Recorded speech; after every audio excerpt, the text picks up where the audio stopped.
everyone, my name is Clay and welcome to Terminally Nerdy, and today we're going to do something a little different as I close all these windows. I'm going to be telling you another tabletop story. This time, it is the story of many deaths, all of which were mine. So, one of the first times I played in a fairly serious game with some of my friends, we were playing 3rd edition Dungeons & Dragons. And one of my friends was going to DM for the first time. Now, at the time, we were playing in another friend's dad's game. But for this one, my buddy's like, I want to run a game, and I'm going to put you in, like, this snowy vale, and we'll make characters, and this whole thing. And there's, like, 6 of us who are going to play. So we get together, and we start. And he was very much a by-the-book DM. Like, if it was in the rules, it was that. Rules is written, not rules is interpreted kind of guy. So, my first character that I started the game with was a dwarven wizard. Now, he also played very strict when it comes to fantasy tropes. So in 3rd edition D&D and the standard fantasy things, dwarves really didn't do wizardry. It was rare. Extremely rare. And he decided that in order for my dwarf to be a wizard, I would have to have been exiled from my dwarf clan. I thought that was fair. So, I said, sure, why not? He said, okay, we're going to have you be a beardless dwarf. The beardlessness being a curse that the clerics of the dwarf clan put on me, so that way I would never regrow a beard to show the shame of me messing with that weird arcane stuff. My dwarf, motivation-wise, was for him to learn transmutation magic. I was a transmutation specialist, which basically meant all the buff spells in 2nd Ed. I think I ignored illusion and abjuration were my prohibited schools. And I was fine with this. I was like, okay, sure. Little did I know what this one decision would set off a chain of events of. You see, this is the game where I lost 5, 6 characters. I was the only one who did, by the way. This poor little dwarf, whose name completely escapes me, was number 1. We get to the town, we meet up in the inn, we go do some shopping, and my dwarf gets seen by the town's blacksmith, who is also a dwarf, and apparently was from my same clan and recognized the beardlessness, and that dwarf decided to murder me. A couple of in-game nights into the game, the NPC kills me. Cold-blooded murder. I didn't even I was a first level wizard. I had 5 hit points at first level. He, snuck into the room of the inn, killed me, and then booked town. That's character number 1. I didn't even get to cast a spell with that guy. Probably why I don't remember him very well. So, the DM was like, I'm sorry, this is what the dwarf would do. And I'm like, okay, I get it, that's fine. I understand storyline reasons. I did not expect him to pull this, but I was like, whatever, we're high schoolers at the time. So I'm like, okay, I'm going to make a second character. He goes, okay, roll. So while everyone else is playing, I start rolling. This time I'm going to make a fighter, because we don't really have a meat shield in the group. Everyone's like clerics and rangers. I think, yeah, we had like clerics and rangers, and a sorcerer and like a druid. We had no meat shields, even when I was the wizard. So I make a fighter, and for fun, there were a line of feats in 3rd edition that required fighters to have high intelligence scores. So I asked him, could I be like the 4th prince of the kingdom that we're in, and I, gave up my line to the throne to instead enter military service. And he said, sure, that sounds fun. And then eventually become a mercenary. He's like, alright, that sounds fine. So I said, okay, and I rolled an 18 and a 15 and a couple others, and I put my 18 in my intelligence. I made myself human. And I discovered and again, this is all 3rd edition, that a human with 18 intelligence would get enough skill points to learn every single language in the game except Druidic. Because you can't learn Druidic if you're not a Druid. So my fighter, the idea behind it was he was the 4th son, so he was being trained to be a diplomat, so he learned literally all languages. That was why he had them. He didn't really study anything else. And then he just decided to pick up fighting and go sword fighting.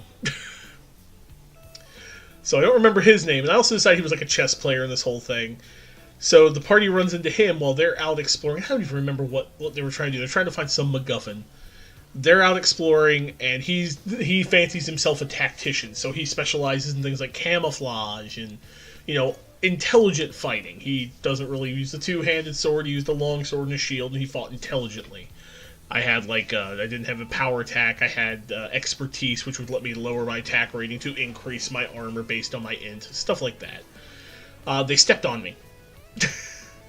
Because my character knew with his ridiculous intelligence, just because of knowledge checks, that a certain kind of plant produced heat. We were in a snowy valley, so he basically had bundled himself up except for his eyes and had been keeping watch for...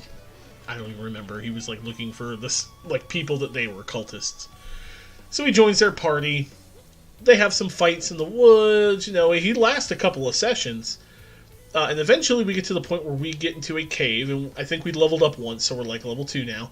We get into a cave and we fight fire methods. Now by this point, I've upgraded to full plate armor. Heaviest armor in the game, the hardest to take off or put on.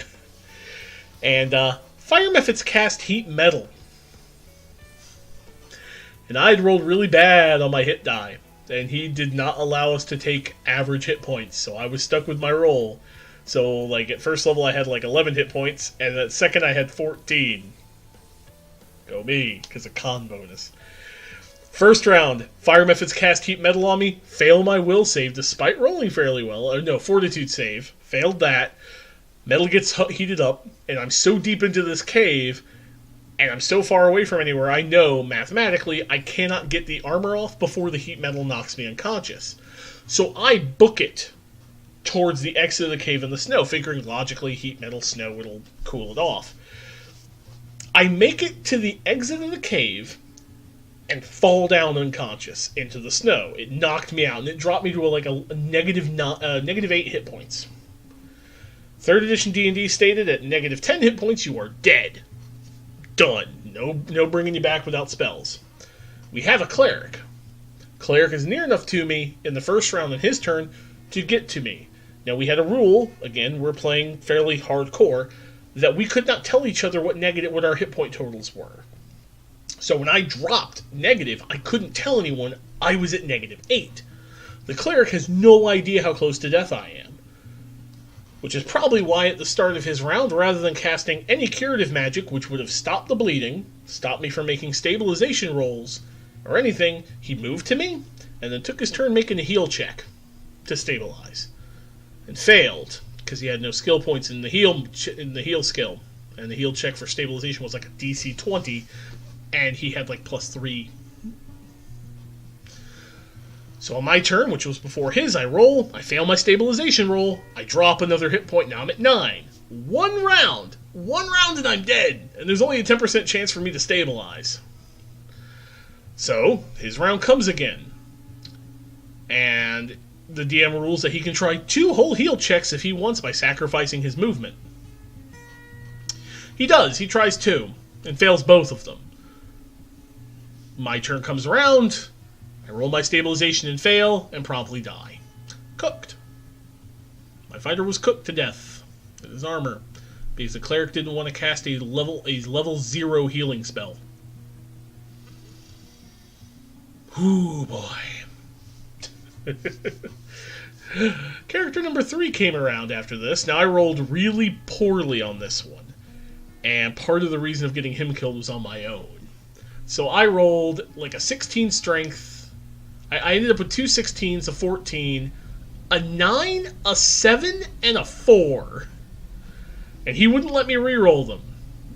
Even though after the fact we found out that you had the rule of if you averaged out and they weren't 13 average, you could re-roll. He didn't let me re-roll it, and none of us knew. So my intelligence was a 4, my wisdom was a 5, my charisma was that 9, and then I had a strength of 16, a con of 16, and a dexterity of 15, and I made a barbarian named Gunther, and I'll always remember Gunther because Gunther was a moron. For Int will do that. He barely knew his own name. It was me, Gunther. And my goal was to play him as a complete psychopath.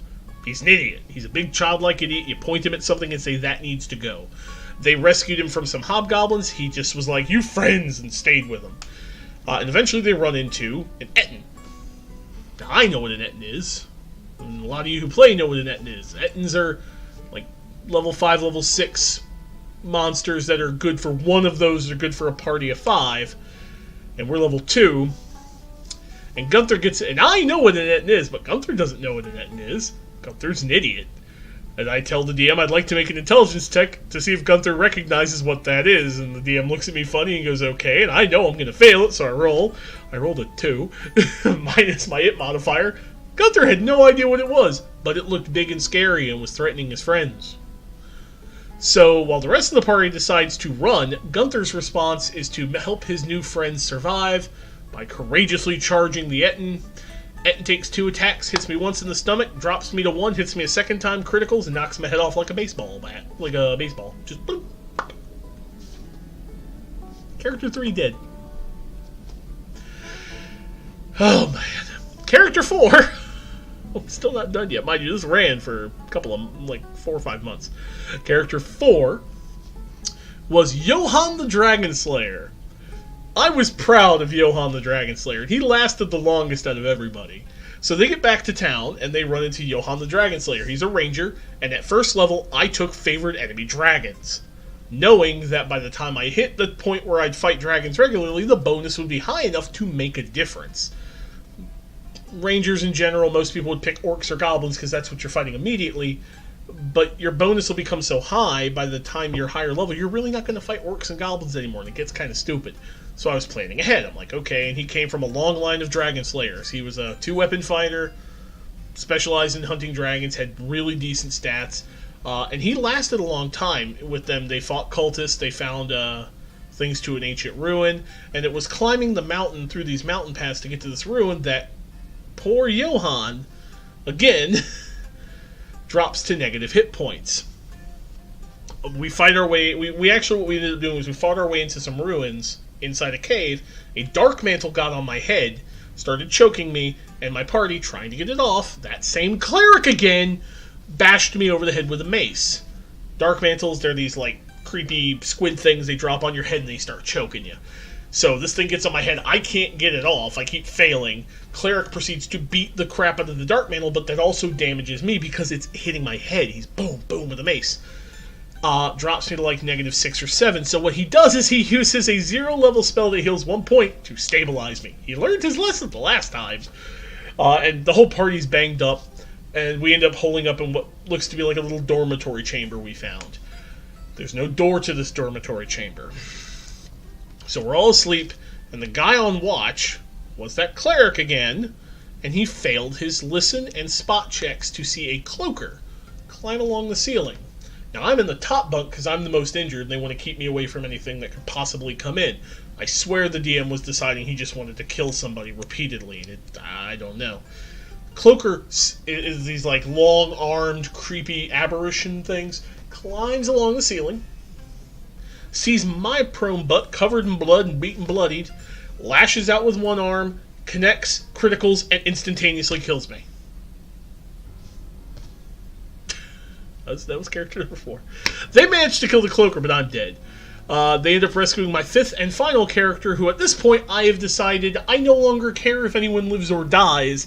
I'm just going to make weird nonsense. I made a base-jumping dwarven paladin who is obsessed with jumping from really high places and living. Because why the fuck not? And they meet him, they rescue him in that cave system. We get out of that cave system. There's a good, 80-foot drop to walk. 80-foot, like, switchback paths, but they're, 80-foot drop. I just decided the dwarf's going to jump it. He's a base jumper. Fuck it. You know what? He lived. He rolled 8 damage. He rolled 8d6 and rolled 1s, all of it. I took 8 damage from an 80-foot drop. It was great. They took an hour to get down 80 feet by doing all these switchbacks. My ass was just sitting down there like, yeah, this is fine. What? I ended up having to leave the game for that character, unfortunately. He ended up dying in a fight later in like some city defense as an NPC, so I count him as the 5th death.